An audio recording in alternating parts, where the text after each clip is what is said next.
Ei você, leitor, leitora, queridos meus, do Portal da Holanda.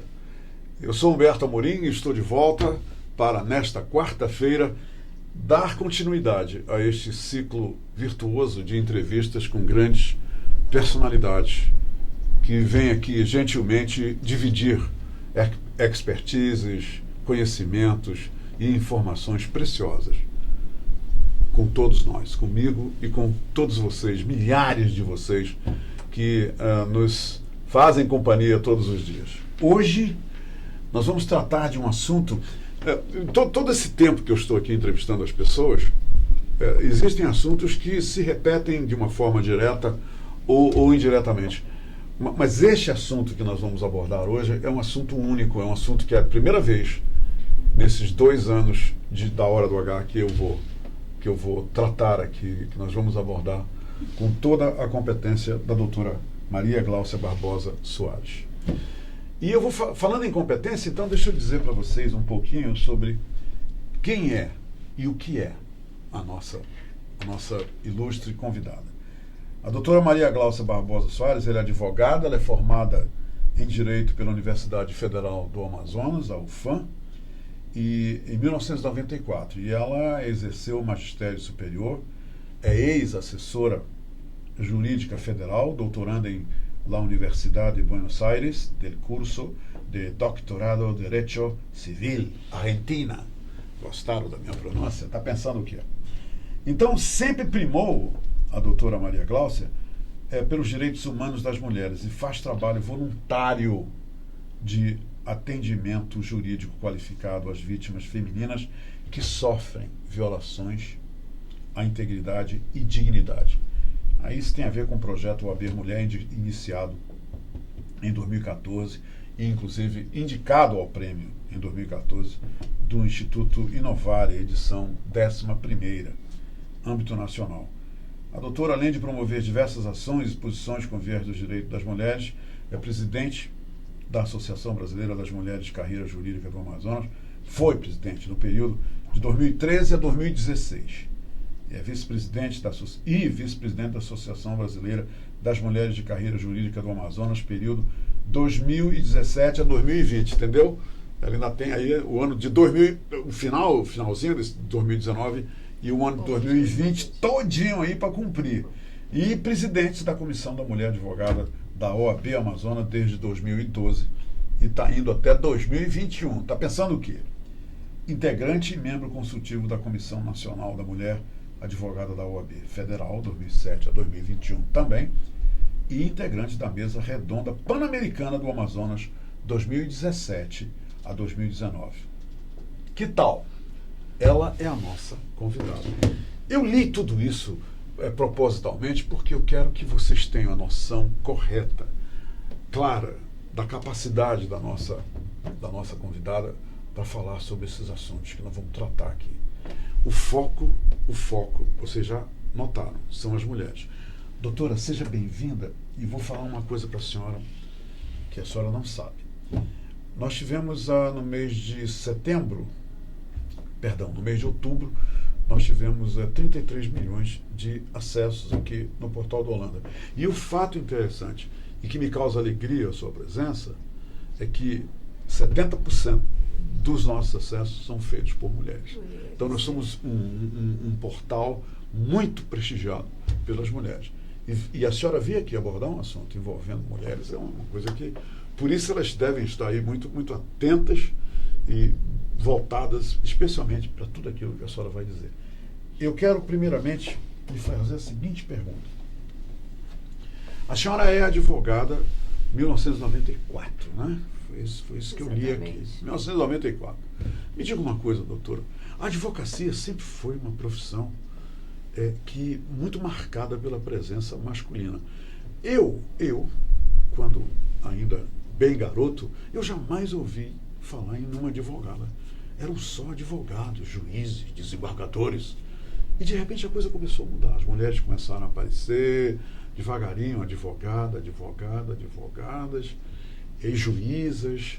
Por exemplo, nós temos aqui a primeira juíza do Amazonas foi a Beth Aziz. Quer dizer, a primeira. Nós temos até registro da primeira. É tão recente a coisa que a gente lembra que a ex-deputada federal Beth Aziz foi a primeira juíza do Amazonas. Então eu queria lhe perguntar o seguinte: a senhora poderia iniciar essa entrevista falando um pouco da evolução, da presença da advogada nesse mundo jurídico, neste mundo do direito? Sim, primeiramente eu gostaria de agradecer as gentis e generosas palavras do Humberto Amorim, jornalista assim, de excelência, a quem tenho profunda admiração, e a esse programa que alcança inúmeras pessoas, e saber também que as mulheres estão prestigiando, em maioria, sim, em maioria, este programa que traz grandes, eu digo, traz informações, porque eu acredito sempre que nós mudamos a sociedade através de programas como este, que chegam às pessoas e que você começa a conhecer, a descobrir e a buscar. Muitas vezes, e você que está assistindo esse programa muito prestigiado, o meu boa tarde, né, a todos e a todas, e dizer que é uma grande honra estar aqui, Humberto, e eu digo e coloco a advocacia amazonense, a advocacia brasileira, com um grande protagonismo, principalmente as mulheres que hoje nós estamos observando, estão cada vez mais ganhando espaços, né, e estando em espaços de poder e decisão.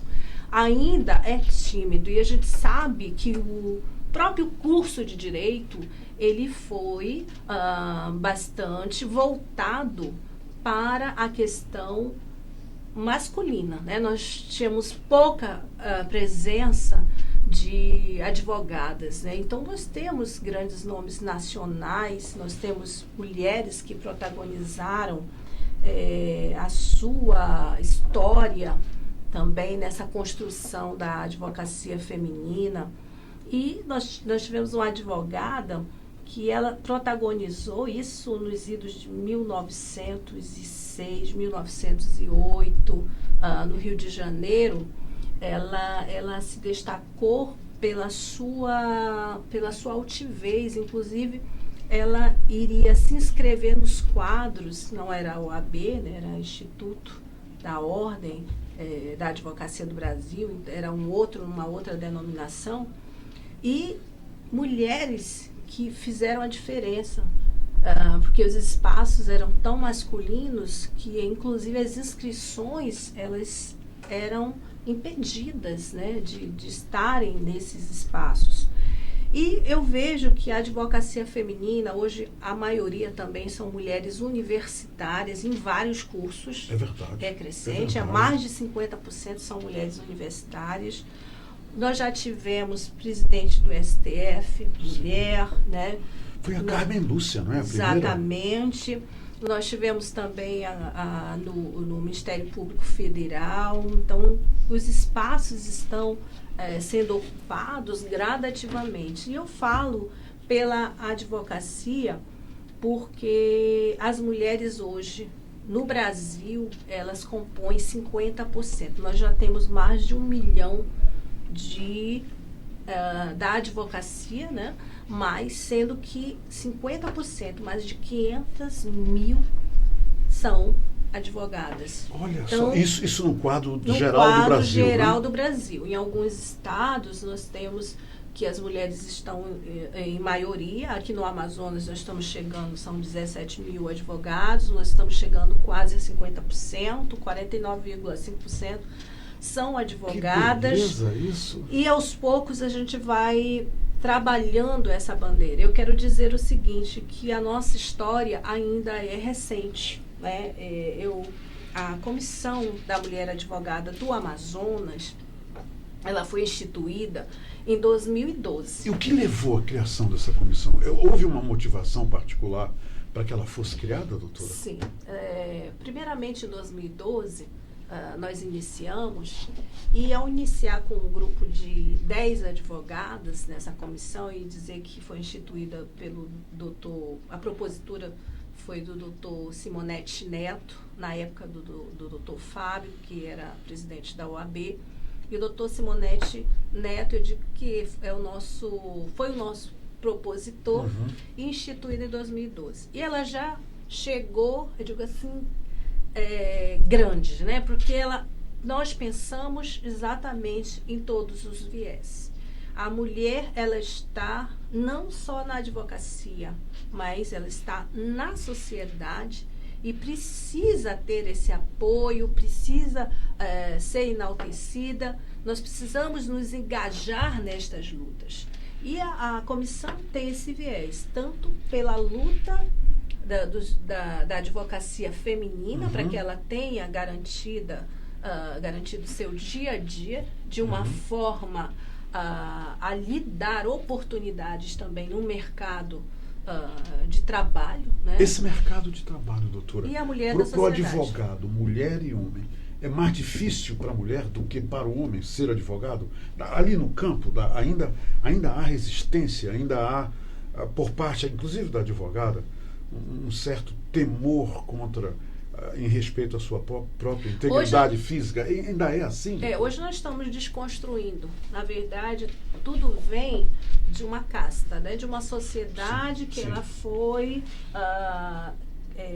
está, eu digo, evoluindo de uma situação que era muito tradicional, né? Que é a visão que o chefe de família é homem e que a mulher deveria estar em casa, com os afazeres e cuidar dos filhos. Então, hoje nós começamos a dizer não, porque as mulheres são, a maioria universitária, as mulheres estão no mercado de trabalho, as mulheres hoje estão em condições de capacidade, porque o que se tem, na verdade, é uma questão meritória, porque homens e mulheres, na verdade, o que se observava apenas a questão do gênero, mas tanto mulher quanto homem são competentes, são capazes e meritoriamente ocupam os seus espaços. E podem desenvolver as mesmas capacidades. As mesmas capacidades, mas o que nós temos que entender é que as mulheres, elas têm diferenças.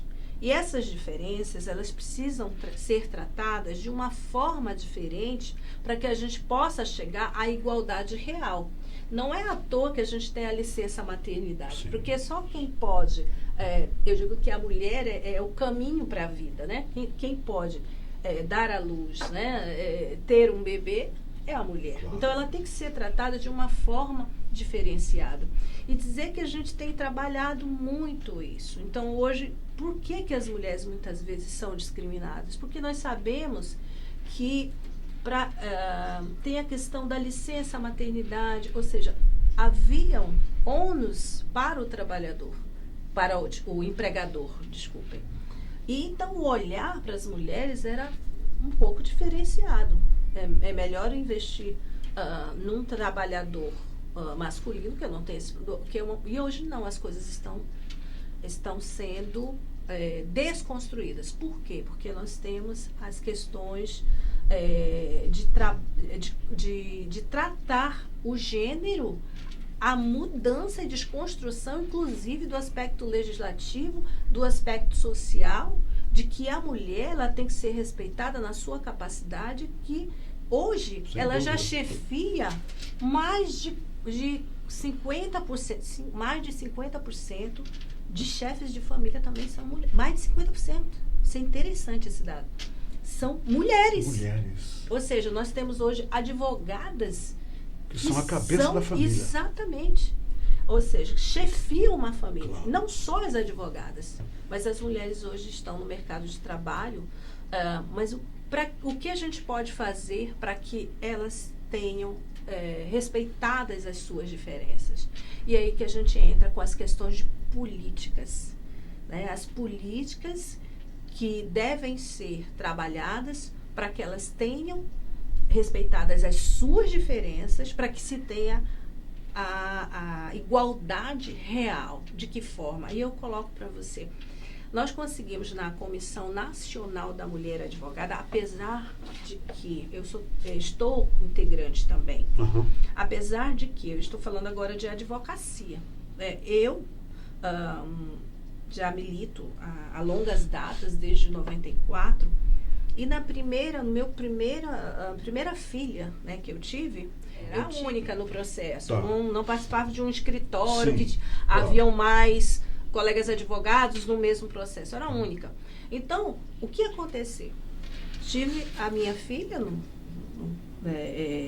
primeiro momento, e eu precisei, a gente chama subestabelecer, ou seja, eu precisei transferir os meus poderes daquele processo para uma outra advogada ou para um outro advogado, para dar continuidade. Eu não tive o que nós temos hoje, que nós conseguimos, os 30 dias. Porque não existia isso? Os 30 dias de suspensão daquele processo, pelo menos para que a gente, é pouco ainda, para que a advogada tivesse pelo menos o tempo de se recuperar um pouco. Período de resguardo. De resguardo. Então, hoje, a partir de 2016, isso foi através do chamado Plano de Valorização da Mulher Advogada, que foi iniciado em 2015. Isso é uma conquista, doutora? É uma conquista da advocacia feminina. Está hoje o que nós chamamos no Código de Processo Civil, que é aquele código processual de todos os ritos, está lá hoje, no 313, que coloca que a advogada, sendo única no processo, patrona, ela tem direito a solicitar no pós-parto, ou seja, e também, se for adotante, os 30 dias de suspensão. Que bacana. O processo fica suspenso. Né? Então, ela, pelo menos, tem um período pós-parto de se recuperar um pouco, e daí ela já pode trabalhar, né, peticionar e etc. Mas ele fica suspenso. Então, garante pelo menos que ela não perca os seus honorários, porque ela vai continuar trabalhando naquele processo. Do bebê, e também eu digo que a gente... Veja, eu estou falando de licença maternidade, estou falando da advocacia, o profissional liberal. Então, no Código de Processo Civil, 30 dias de suspensão. Para ficar claro, o profissional liberal não tem salário todo mês, não. Não tem. Não é isso, né? Não tem o salário todo mês. Ele recebe justamente do trabalho, dos honorários dos seus processos. Claro. E aí, nesse caso, nós levamos também trouxemos conosco os homens, que têm 8 dias.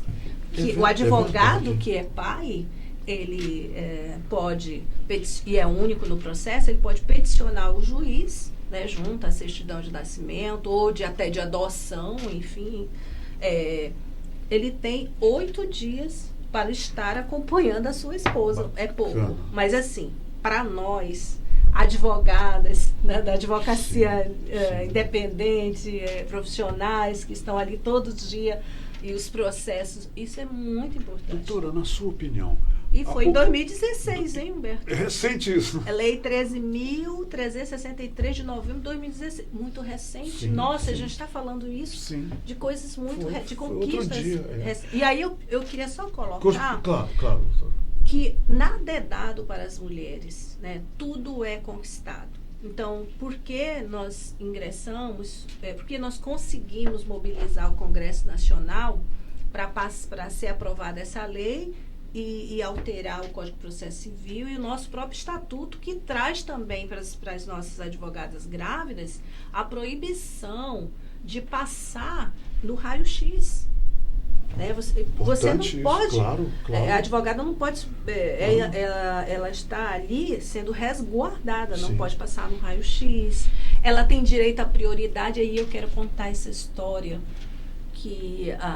como surgiu essa lei que alterou o nosso Código de Processo Civil.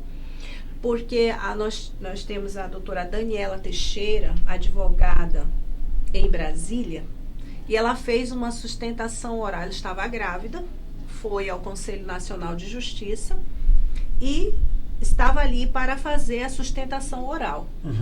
É claro que, pela ordem, haviam muitos outros advogados, mas ela estava grávida.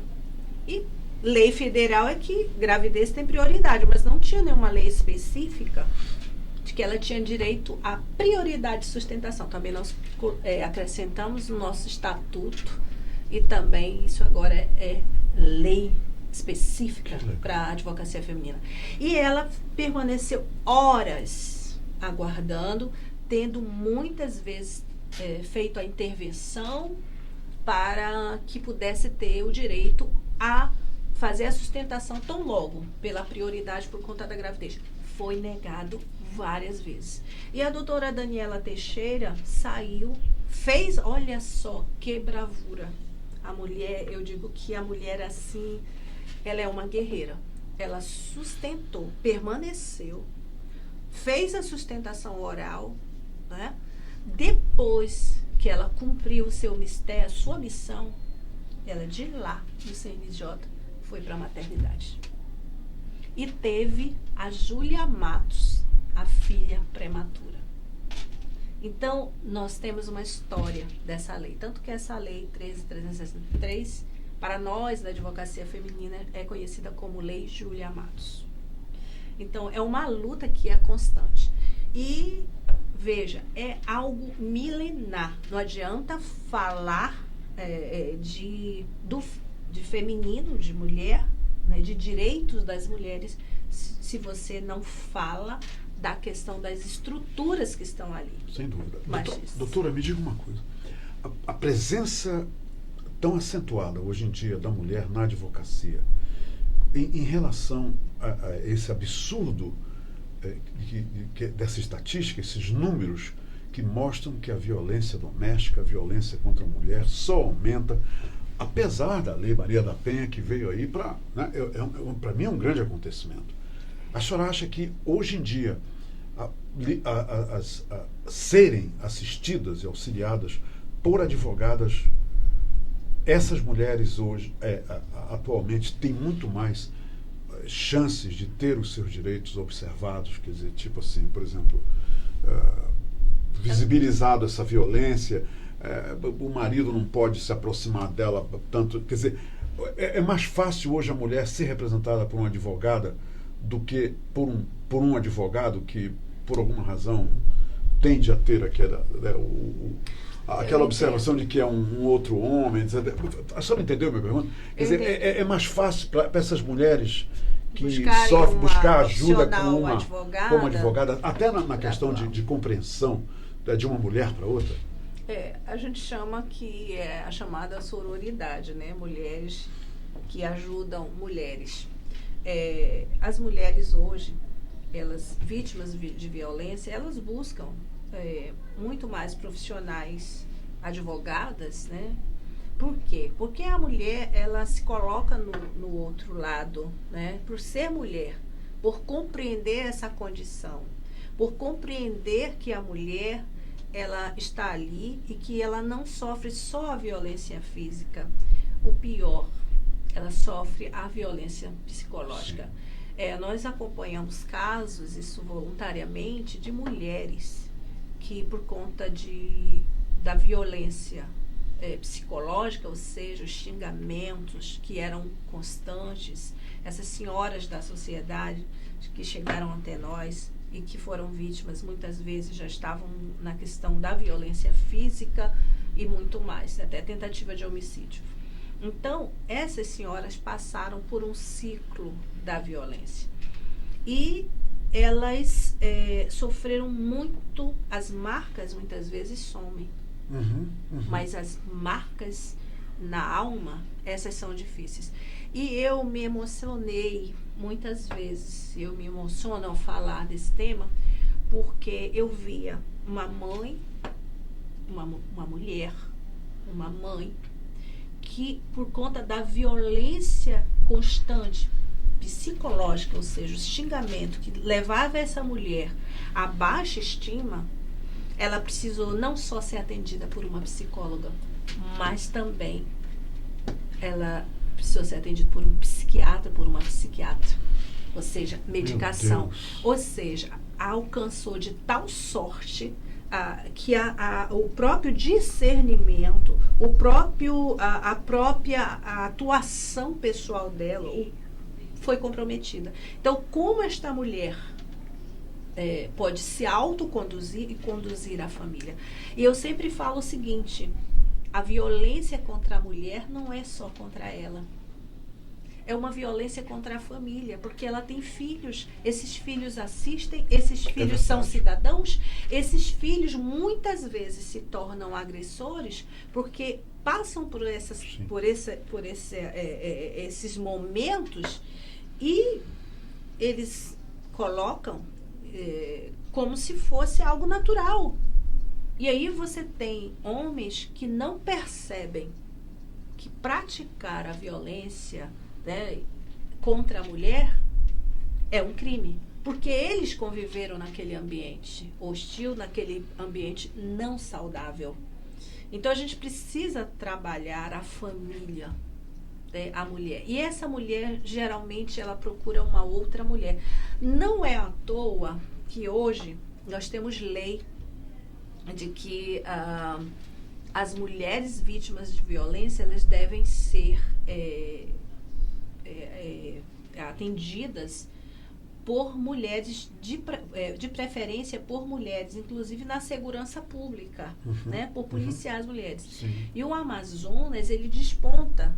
Nós, da Comissão da Mulher Advogada, nós participamos dessa grande rede, porque hoje não há que se falar num trabalho individual, mas numa rede, né? Ou seja, que você tem diversas atuações de diversas instituições, inclusive da sociedade, dos movimentos sociais.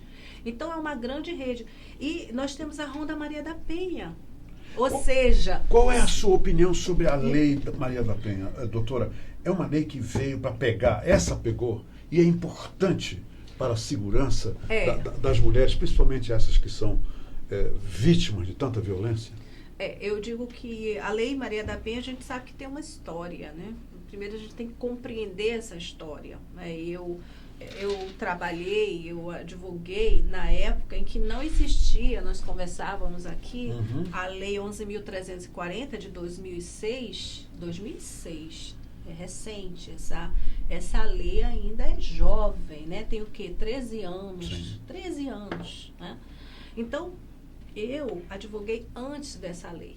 Então, eu consegui percorrer os caminhos em que nós tínhamos um código civil, que é justamente o que regulamenta o casamento, o nascimento e tudo, de 1916. Naquela época, antes de 2006, que é o marco da Lei Maria da Penha. Essa era a realidade. Essa era a realidade. A mulher não podia sair do lar, porque se ela saísse por conta de violência ou qualquer outra situação, se averiguava a culpa e ela saiu do lar, abandono de lar, perdi direito à guarda dos filhos. Já em 2012 veio um novo código. Quer dizer, na prática ela tinha que ficar em casa, continuar apanhando, sofrendo e não podia sair.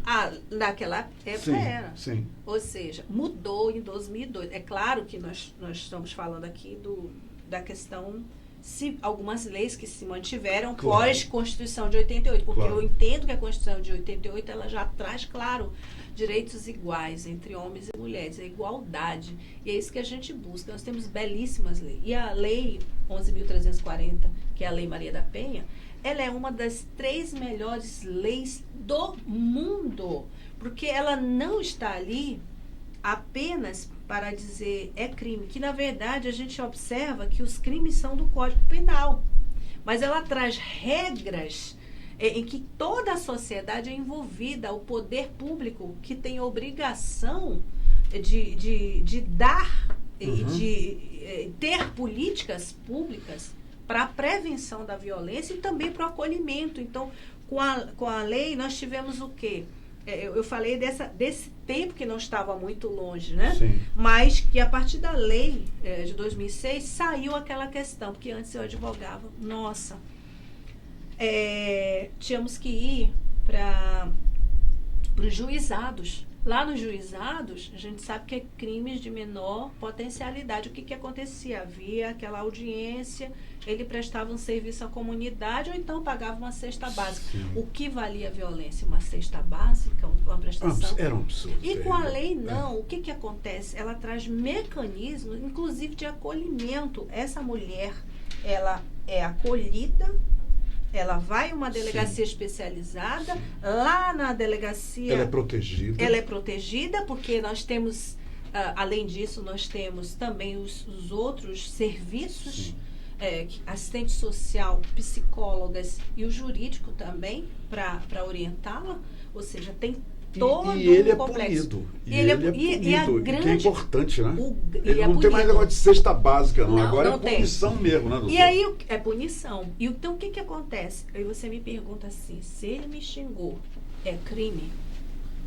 Eu posso buscar uma... Aí a gente vai falar do que mais importante trouxe, claro, dentro do que nós já temos, o acolhimento, a questão da equipe multidisciplinar, né? Mas nós temos as medidas protetivas. Essas medidas protetivas que são de urgência, em que quando ela busca a delegacia, é feito o registro de ocorrência, encaminhamento para o IML, se houve, enfim, tomada todas as providências, a delegacia pode e deve. Ali, a vítima autoriza que ela solicite as medidas protetivas. Na própria delegacia, isso é feito esse no mesmo momento. Essas providências são adotadas. E as medidas protetivas vão imediatamente para a justiça, né, as varas especializadas em a questão da violência doméstica, e o juiz, ele determina as medidas protetivas. E essas medidas, elas não são apenas criminais. Porque, veja, aquela mulher que sofreu violência, ela muitas vezes sai de casa com a roupa do corpo e segurando a mão dos filhos. É verdade. Veja, essas medidas, ela prevê afastamento do lar dele. Né? É a medida protetiva, né? Isso. E ela pode retornar ao lar. Prevê que pode ele se arbitre pensão imediatamente para que ele pensione os filhos que estão com ela. Né? Então, são medidas e mais. As medidas protetivas, ele se afasta não só da vítima. Observem o que eu vou falar. A vítima, a família da vítima e as testemunhas. Ela é bem ampla. Família, a vítima, família e as testemunhas. E veja, o cunho dessas medidas, ele é misto. É tanto penal quanto civil. Ela tem também o abrigo. Enquanto ela segurou a mão, saiu com os filhos, agredida, ela busca a delegacia e tem os abrigos. E atrás, aqui no Amazonas, nós temos atrás da delegacia da mulher, na Bola. Aqui no Parque 10 nós temos atrás um abrigo, né? Que ele tem assistente social, psicólogos, elas ficam provisoriamente, tem outros abrigos ali. Doutora, me diga uma coisa. Qual é o conselho que a senhora dá às mulheres que estão nos vendo nesse momento, quando ela levar o primeiro sopapo, o primeiro empurrão? Porque geralmente o padrão é esse aqui, ele bate nela e depois vem chorando, dizendo que estava bêbado, arrependido, e ela vai e perdoa. Ela deve, na primeira manifestação de violência, denunciá-lo? É um alerta. Eu quero dizer para vocês que nós temos o ciclo da violência. O que é o ciclo da violência? É tudo que você falou, Humberto. A mulher, ela tende a perdoar, a dizer que ele vai mudar. Mas a violência tende a crescer. E o último nível, eu quero falar para vocês que o último nível da violência, quando eu falo desse tema, eu me sinto emocionada. Porque nós salvamos vidas. Seu programa agora está sendo prestigiado por muitas pessoas. Mulheres que estão sofrendo agora violência, mulheres que ouvem ou têm uma vizinha sofrendo violência ou estão presenciando e não sabem o que fazer. Eu digo para vocês que você, mesmo que você não seja a vítima, você pode procurar a delegacia, porque a delegacia vai lhe ajudar aquela vítima, que às vezes é uma vizinha, é uma conhecida.